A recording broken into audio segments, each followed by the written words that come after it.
Magandang araw, bagong Pilipinas at welcome po sa ating makabulang episode ng Straight from Team PNP Facebook Live kung saan po inilalapit namin sa inyo ang kwento ng katapangan, malasakit at tunay na serbisyo ng ating kapulisan. Ako po ang inyong tagapag-ugnay mula po sa Police Community Affairs and Development Group, Police Captain Nomer Makaraig. At ito po ang programang Straight from Team PNP Facebook Live dito po sa Police News Network. At una po sa lahat, kami po ay nagpapasalamat sa lahat po ng ating mga live viewers na patuloy pong umaantabay. Sana po ay wag po kayong magsawang suportahan ang lahat po ng programa ng Pambansang Pulisya, lalo na po dito sa ating social media program. Sa ngalan po ng pamunuan ng Philippine National Police sa pamumuno ng ating Chief of PNP, Police General Nicolas Torre III, at sa liderato po ng ating Pangulong Ferdinand Bongbong Marcos Jr., sa Direktor ng Police Community Relations, Police Major General Roderick Augustus Alba, at sa Direktor ng Police Community Affairs and Development Group, ayan, Police Brigadier General Marvin Josaro. Muli po magandang araw sa inyong lahat. Ayan, at nito nga lang pong June 23, 2025 ay pinarangalan po ang 20 pulis ng Ignacio Jimenez Outstanding Police Service Awards Excellence in the Line of Service dyan po sa Ramon Magsaysay Center, Malate, Manila. Kahapon po na-interview na po natin ang dalawa sa mga awardees at ngayon naman po tatlong mga bago at matitikas na pulis ang makakasama natin ngayon at live na live dito po sa studio. Makakasama po natin ang isa sa ating mga panauhin at dalawa naman po ay naka-join via Zoom. Ayan, pinakikilala ko po ang ating panauhin dito sa studio, si Police Major Paulo Benedicto Acosta III. Isa po siyang Medical Legal Officer mula sa Northern Police District Forensic Unit ng Forensic Group. Ayan, Sir Paulo, good morning. At bati muna tayo sa ating mga viewers. Una sa lahat, good morning sa aking classmate at kapwa ko nagawaran ng parehong award. Thank you. Jimenez Award. At sa ating mga taga-subaybay, mga taga-panood, magandang umaga sa inyong lahat. Ayan, Mick, baka gusto mong batiin din yung mga kasamahan mo sa Forensic Group, particular na dyan sa NPD. Good morning sa aking mga kasamahan at salamat sa inyong suporta at tiwala sa pag-endorso ng ating application para makita ang ating mga pinaghirapan bilang kinatawan ng Northern Police District Forensic Unit at syempre sa ating Director, si Police Brigadier General Benjamin Sembrano, na siyang aming tatay ng aming unit na napaka-supportive sa lahat ng kanyang mga tao. Okay, maraming salamat, Sir Paulo. At welcome din natin ang ating dalawang panauhin na naka-join via Zoom. Una ko pong ipakikilala ang Provincial Chief ng Catanduanes Provincial Field Unit ng Criminal Investigation and Detection Group or CIDG. Wala pong iba kundi si Police Major Jordan Gutay. Sir Jordan, good morning po at bati muna tayo sa ating mga viewers. Maraming salamat sa mga nanonood at nag-anabay sa programang ito. Magandang araw po. Sa mga ng pamumuno ng Director, si ADD, Police Brigadier General Mayor J. Macapas, ang aming Director, si ADD ulit, ang aming Regional Middle Unit Commander, ED-75, si Police Brigadier General Leonor Avalos, ako po si Police Major Benedicto Tay. Muli po, magandang araw. Good morning, sir. Sa lahat po ng mga kasamahan mo dyan, sir, sa Catanduanes, Provincial Field Unit po, good morning po sa inyong lahat. And syempre, isa rin po sa ating panauhin, at ito, classmate din natin ito, Sir Acosta, ito. Ang chief naman po ng non-academic ng National Police Training Institute. Wala pong iba kundi si Police Captain Adolfo Andrada. Sir Adolfo, good morning po. Bati muna tayo. Okay, mapagpalang umaga, classmate Nomer, at sa lahat ng taga-pakinig, taga-panood sa project ng natin, winners ng Junior Chamber International. Mapagpalang umaga rin sa aming direktor na si Police Brigadier General West Raimundo Ubingke, na siya yung pinakatatay namin ng NPTI mula Luzon, Visayas at Mindanao. sa kanyang humble leadership at sa pamumuno ng Police Regional Training Center 1 na si Police Lieutenant Colonel Joel Soliba at sa lahat ng aking kasamahan dito. Mapagpalang umaga sa bawat isa sa atin.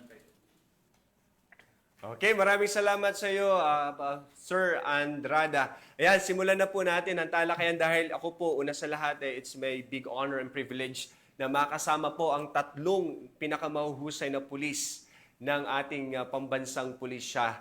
At isang doktor, talagang dalawang mahuhusay at awardee din natin. Ayan, isang operatiba, investigador, at siyempre, ngayon naman ay training instructor na din ang ating isa sa mga panauhin.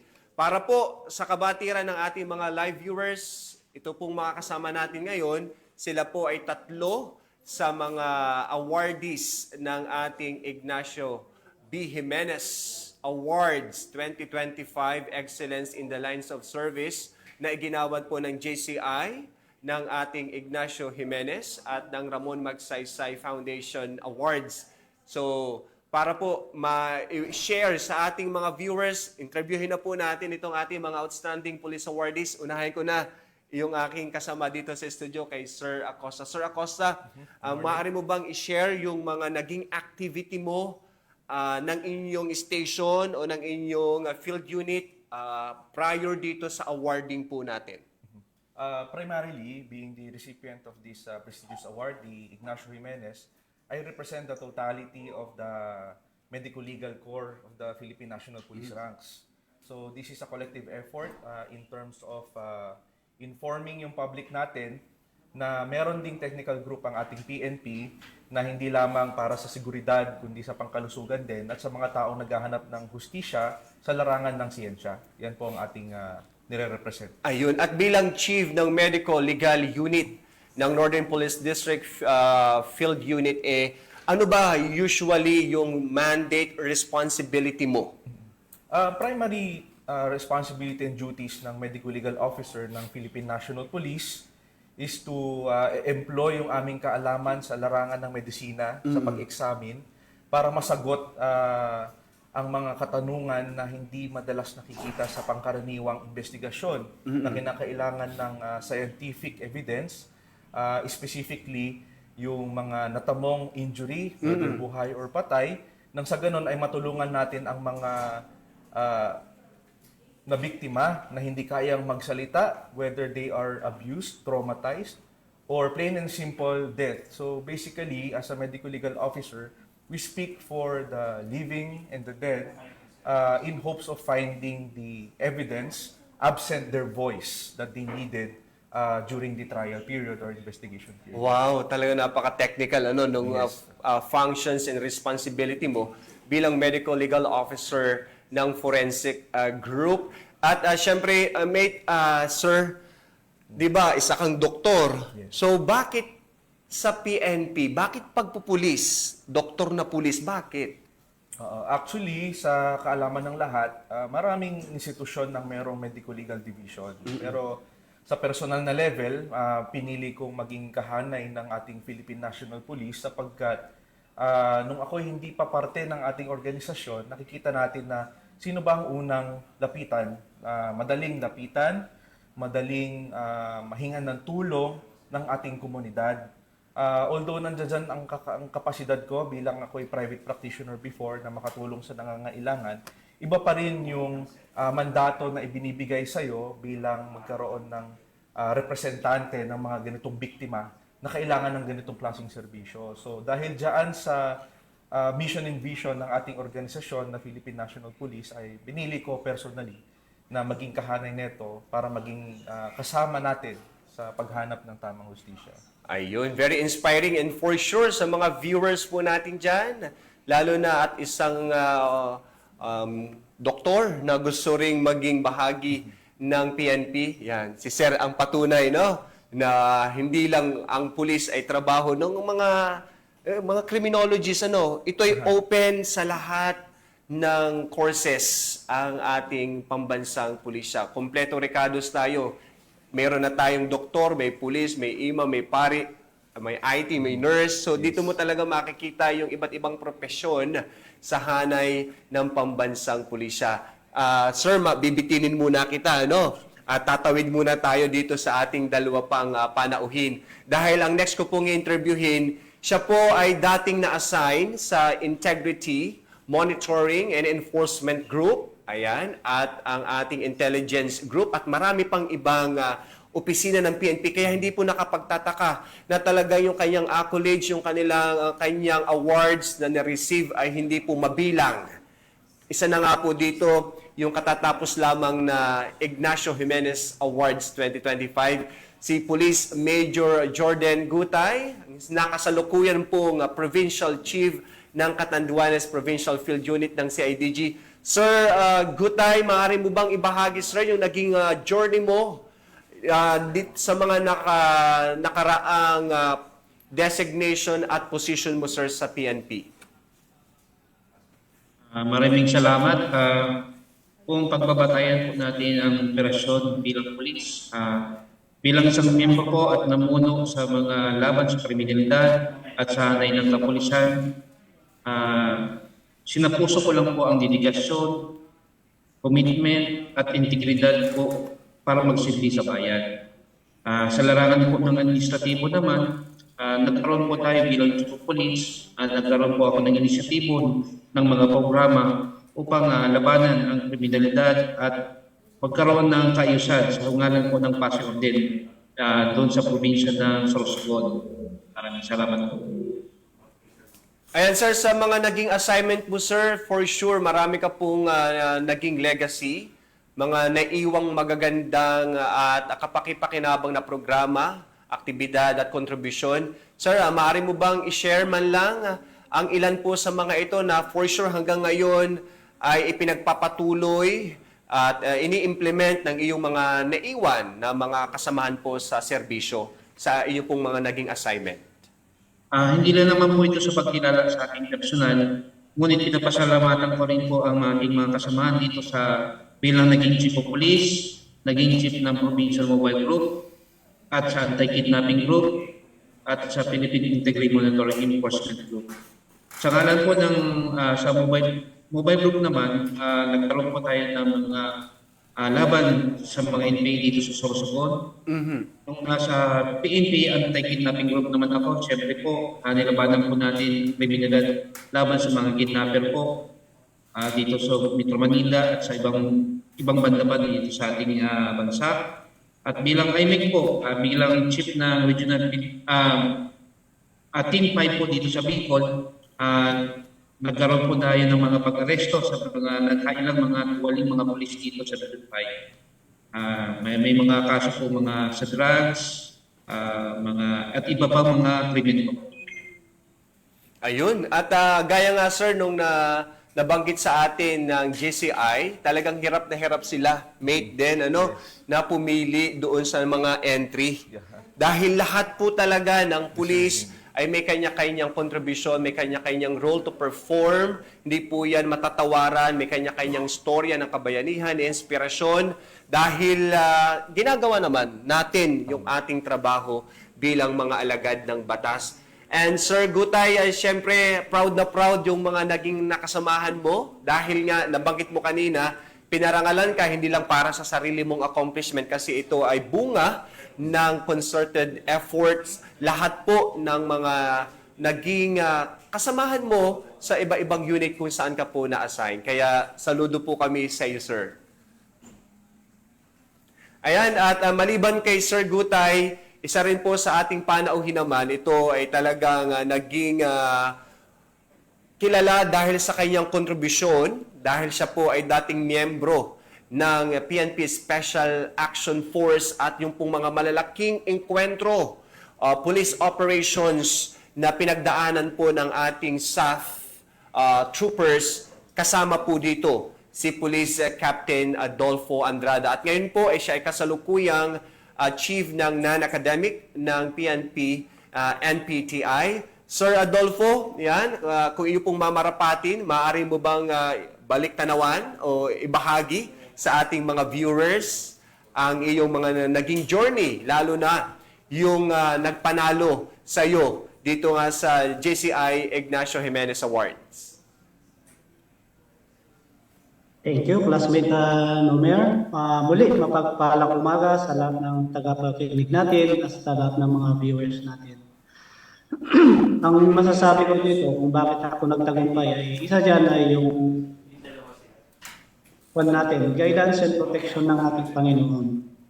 Then pangalawa, angkor ako sa PNP vision and PNP vision. So kung meron tayong vision, dapat yun yung pinaka-pan natin, angkor as a police officer. Kaya as a police officer, commission officer, inangkor ko doon yung sarili ko, yung PNP vision para ma-accomplish natin yung vision na yan, meron tayong mission. So parehas kami ni Police Major Sir Gutay na pagmamahal sa trabaho. Para sa akin naman is my passion is a profession. So joining the PNP sa calling, sinapuso ko yan at ito yung calling ko, paninindigan ko. Kaya pagdating sa trabaho as a police operative, kahit na yung pinamumunuhan kong mga kasamahan ko ay binibigyan ko rin sila ng mga pangaral kung bakit natin ginagawa ang mission na ito. Ginagawa natin dahil ito yung tungkulin natin. Dito tayo tinawag ng Panginoon. So sa Batangas, actually sa operation, dahil ang background ko nga is more on police operation, from Mindanao for almost 6 to 7 years ako doon, then assigned to Batangas. Napapasalamat ako sa aking mentor na si Police Lieutenant Colonel Rex Villarreal. Dahil that time, siya yung Chief Provincial Intelligence Unit at ang designation ko doon ay Counter Intelligence Unit. Sa experience naman doon ay marami.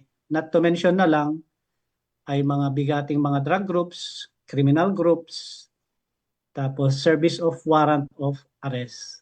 So almost lahat ng mga yun ay confidential, but the bottom line is successful operation through the help of my subordinates.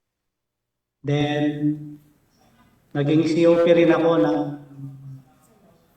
Tingloy MPS, wherein yung Tingloy na yun ay yung dating maduming bayan ng Tingloy ay I observe intensified cleanliness in every barangay.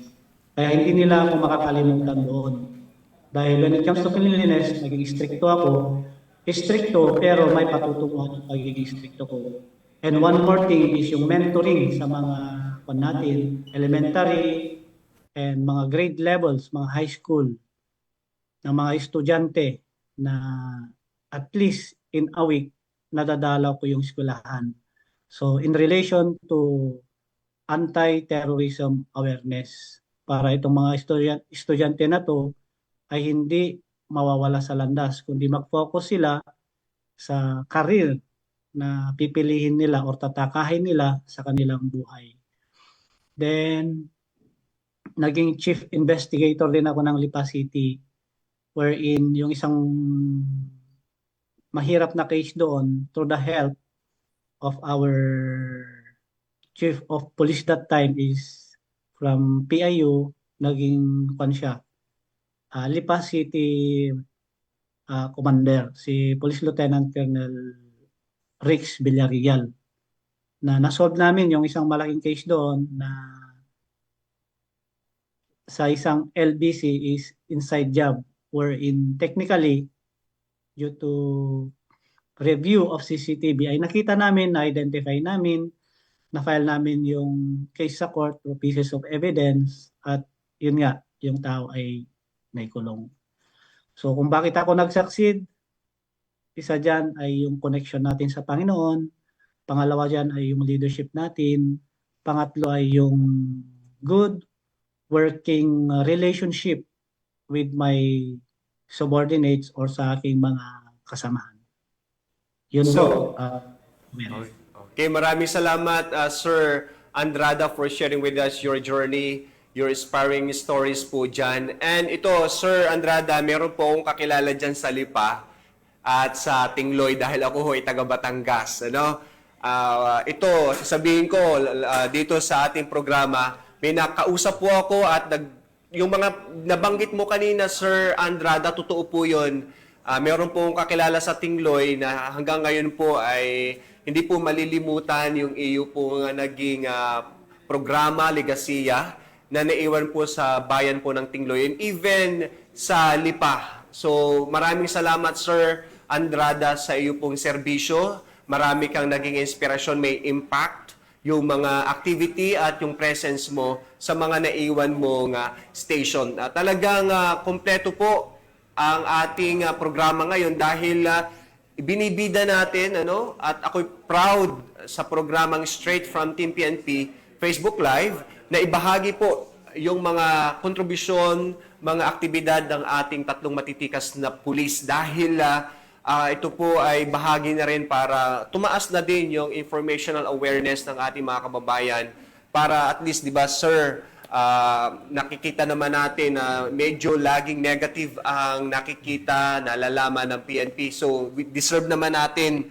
na ipaalam sa ating mga kababayan na nagtatrabaho talaga ang inyong Philippine National Police sa investigation, operations, intelligence, at maging sa police community relations. Kaya nga po sila nanalo sa awards dahil kinilala mismo ng pribadong institusyon ang husay galing. Ito pong award na to ay hindi po award mula sa amin, mula sa PNP. Ito po ay award mula sa ating mga responsive na community members and stakeholders na sila mismo ang naka-experience, nakakita, naka-witness at nagpapahalaga at kumikilala sa galing, integridad at husay ng ating mga pulis. Ngayon naman, babalikan ko si Sir Acosta. Sir, dyan po sa Northern Police District Field Unit usually, ano yung mga nire-respondihan ng iyong SOCO as ikaw po ay member at chief ng medical legal po dyan?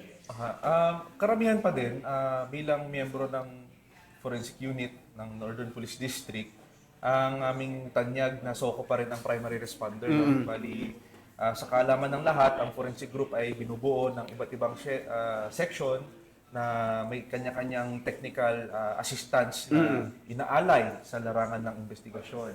Karamihan pa rin ng kaso sa atin, unfortunately, ay related pa rin sa krimen, katulad ng mga nabarel, nasaksak, biktima ng karahasan, at kabilang na rin dyan ang mga nabiktima sa aspeto ng sexuality o pang-abuso sa kanilang pagkatao, kinalaman sa sexualidad.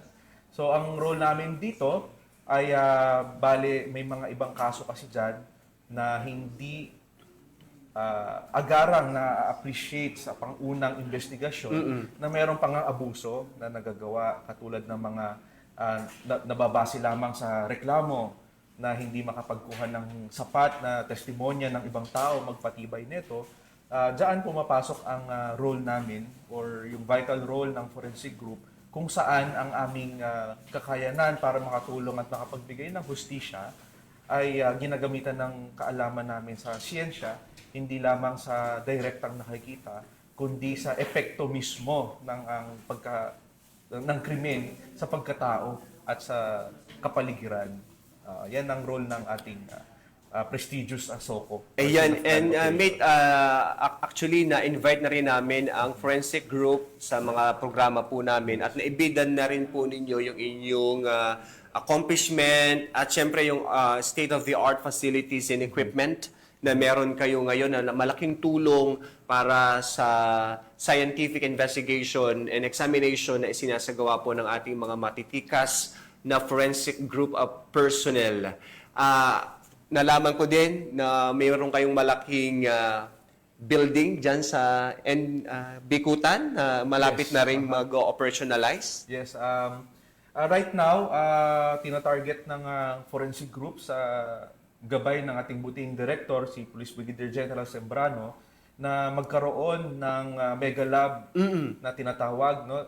Sa kasalukuyan kasi, ang sinasabi nating institusyon na na may sapat na kakayanang equipment ay nandito sa National Headquarters. Ngunit sa ngayon, gawa na rin ng ating unique na geographic difficulties or challenges bilang archipelago ng Pilipinas, minabuti ng aming unit na forensic group na ikalat at ipamahagi sa iba't ibang geographical locations na statistical, katulad ng nasa Davao, representing Mindanao, sa Cebu, to represent the islands of Visayas, at ngayon naman, kasama ng ating National Headquarters Forensic Group ay ginagawa na ang ating Mega Lab for National Capital Region to cover and augment sa scientific examinations covering the island of Luzon. Ayun. So hindi lang po dito sa Campo Crame, ano po yung capability and capacity ng ating forensic group, even sa mga nabanggit mo, sir, ay kayang-kaya na rin nilang gawin kung ano yung ginagawa dito sa headquarters para hindi na yung mga kababayan natin pupunta dito kasi magastos din, malayo. So inilapit na ng forensic group ang serbisyo sa ating mga bakuran, sa ating mga komunidad.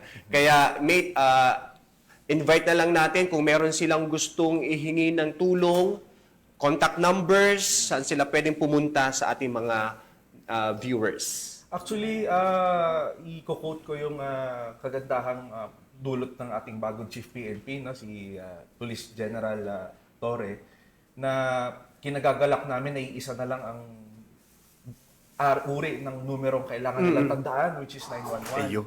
So, lahat po kami ay nagpapatunay na interconnected na po ang ating 911. 911 na primarily dito sa ating national headquarters, pero na katulad ng sa aming distrito, Northern Police District, sinubukan namin ay pag ikaw tumawag sa inyong area ay may nag-aabang na doon na representante ng Philippine National Police na umalalay sa anumang tulong na pangkomunidad na kailangan ninyo, hindi lamang sa krimen, kundi sa kahit anong issues and concerns na may kinalaman sa peacekeeping ng ating komunidad.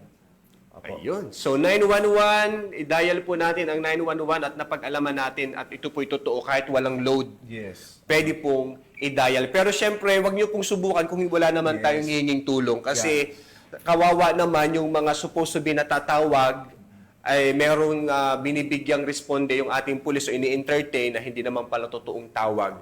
Marami na pong patunay and even sa mga interview ng ating Chief PNP on the spot na talagang may tumatawag na i-connect naman po agad yan. At yan po ang direktiba ng ating Chief PNP. Less than 5 minutes, may darating po na tayong mga pulis. Kaya dial 911. Balikan kita, mate, mamaya, ano? And syempre, tanungin ko naman si Sir Gutay. Sir Gutay, di po ba isa po sa mga direktiba ng ating Chief PNP yung swift response para sa police service ng ating mga kababayan, ano po, paano po tayo tumutugon doon, sir, bilang tayo po ang provincial chief ng Catanduanes po, field unit? Opo. Bilang pagtugon po sa ating PNP Chief, Police General Nicolas D. Torre III, tinutulungan po natin ang pamunuan ng probinsya ng Catanduanes upang makadagdag po tayo ng tulong sa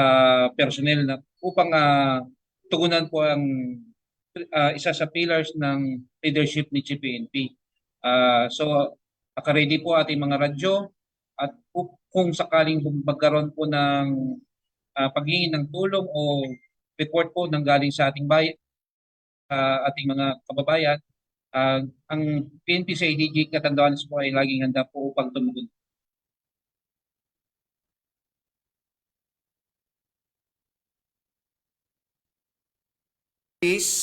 Na patuloy pong gampanan ng ating tungkulin at ganun din po ang ating mensahe sa ating mga kababayan na patuloy namang suportahan ang ating pambansang pulisya. Sir Gutay po. Una po, ano ko lang po sa ating mga kasamang pulis, una po, humingi lang tayo palagi ng gabay sa ating pumaykapan at isa puso natin palagi at magkaroon ng inspirasyon na magsilbi po sa bayan, na magkaroon po ng ang hanay at maabot ng ang justisya po ng bawat isa, maprotektahan po ang buhay at propriedad ng bawat isa, ating upang po magkaroon ng dedigasyon at commitment po sa pagsilbi. At hiningi po rin natin po ang kooperasyon ng bawat isa sa komunidad upang magkaroon po tayo ng ng inspirasyon na magtrabaho pa. So, ang sa ating mga kababayan, nandito po palagi ang pulis, palagi pong handang magsisi po para sa inyo. Ayun, maraming salamat sir. Ang gandang mensahe po mula kay Sir Gutay. Kay Sir Andrade naman sir, since kayo po ay nasa National Police Training Institute, paano po natin ini-integrate yung personal mong experience bilang mahusay at dedicated police sa mga training program, courses na ino-offer natin sa ating mga kasamahang pulis, lalo na yung mga bago sa serbisyo?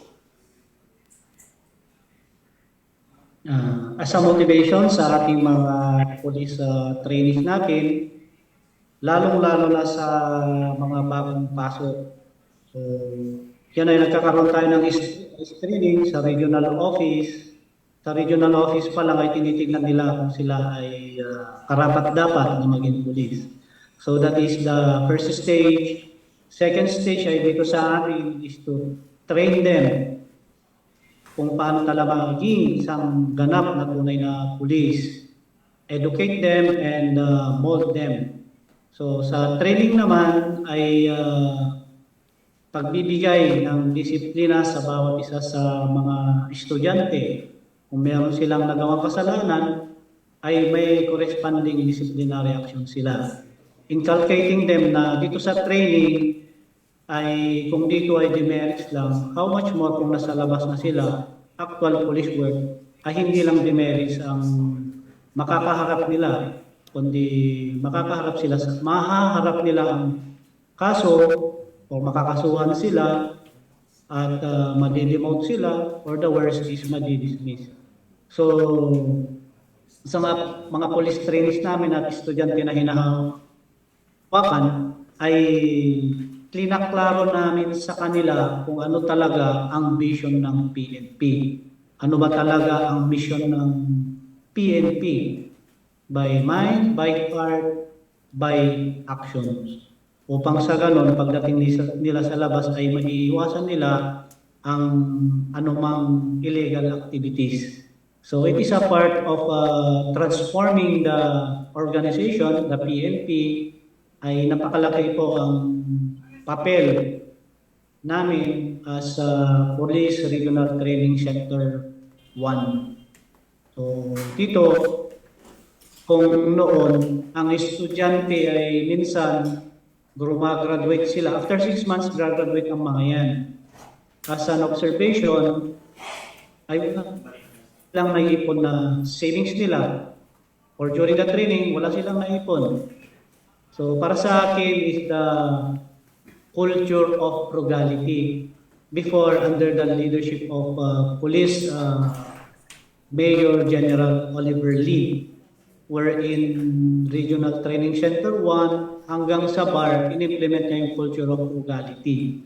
So ito, lately lang, humawak kami ng trainees natin, galing sa Region 1 at NCR, at masasabi ko na through documentation, bawat isa sa kanila, after the graduation ay mababa na po yung 100 or 120,000 cash na take home. Dami ang daming naiipon Ayun. Ganun talaga, talagang binantayan ko yun.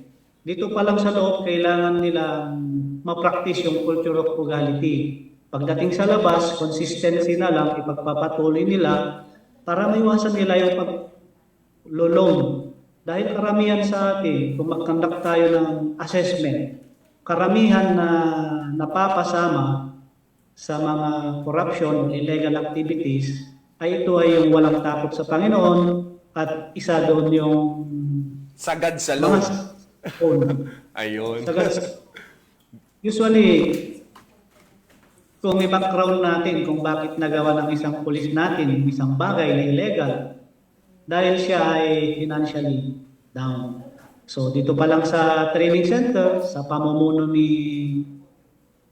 ng aming Director, Police Major General West Raimundo Binque, ay ipagpapatuloy namin kung ano yung mga binabanyang memorandums para sa ikakabuti ng ating mga police student. At nagpapasalamat din ako sa aming Police Lieutenant Colonel Joel Soliba, ang aming training director dito, sa kanyang patuloy na pagsubaybay sa amin.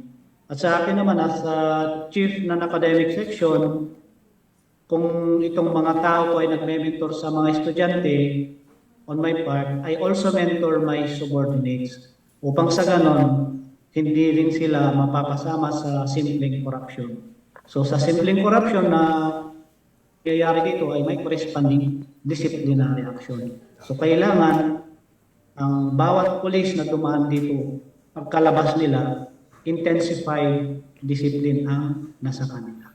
Okay. So maraming salamat, Sir Andrada. Talagang ikaw ay kailangan ng ating NPTI.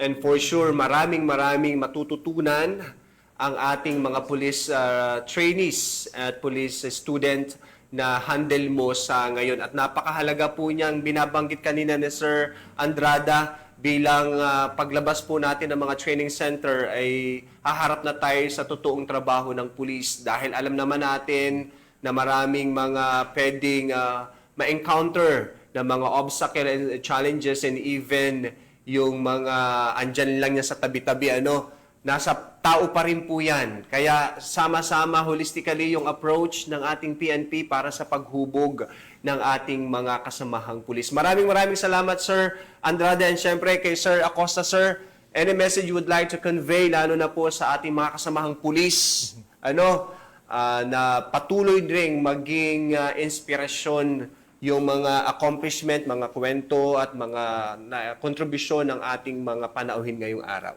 Okay, thank you. Actually, very simple lang ang mensahe natin, no, sa ating mga kasamahan.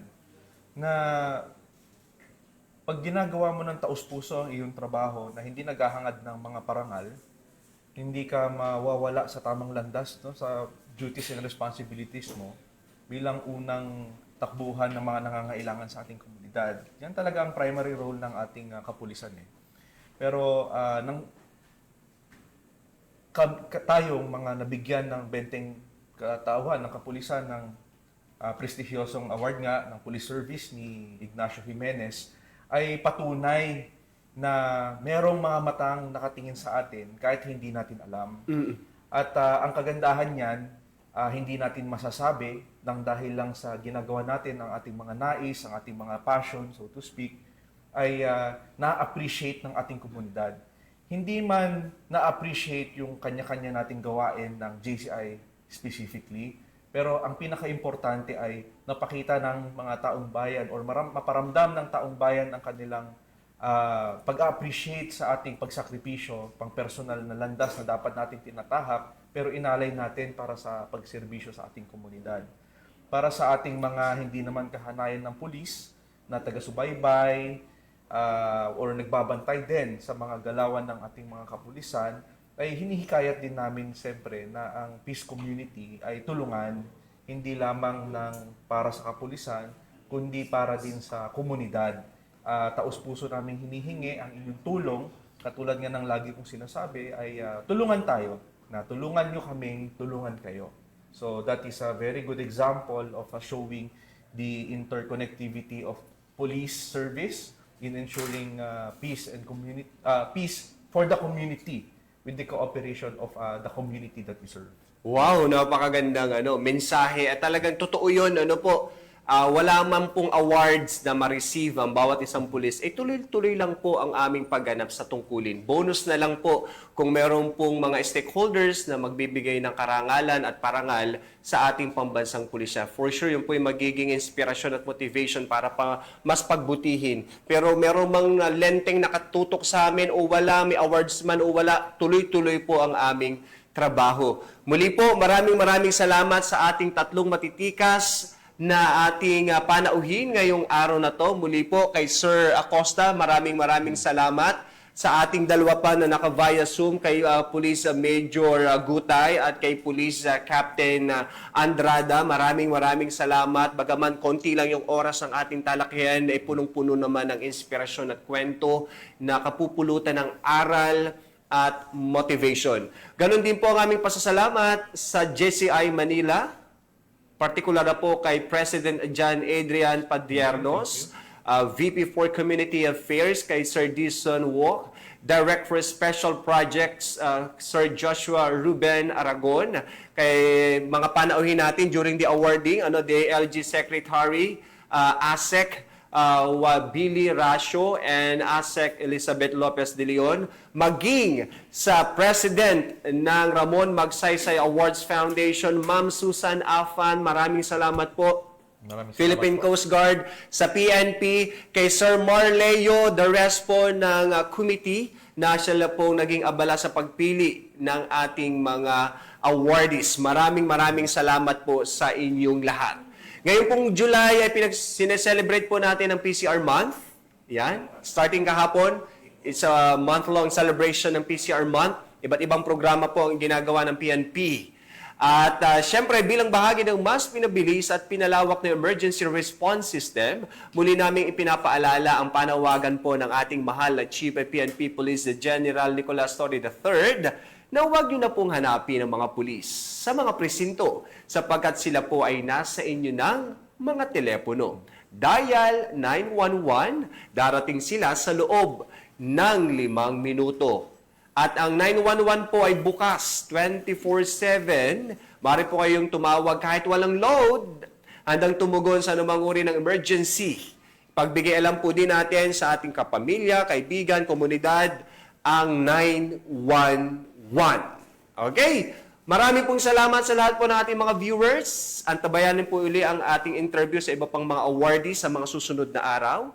Mula po dito sa tanggapan ng tagapag-ugnay ng Pambansang Pulisya, ako po ang inyong tagapag-ugnay, Police Captain Nomer Macaraig. Dahil dito sa Bagong Pilipinas, ang gusto ng pulis, ligtas ka. Ito po ang programang Straight from Team PNP Facebook Live.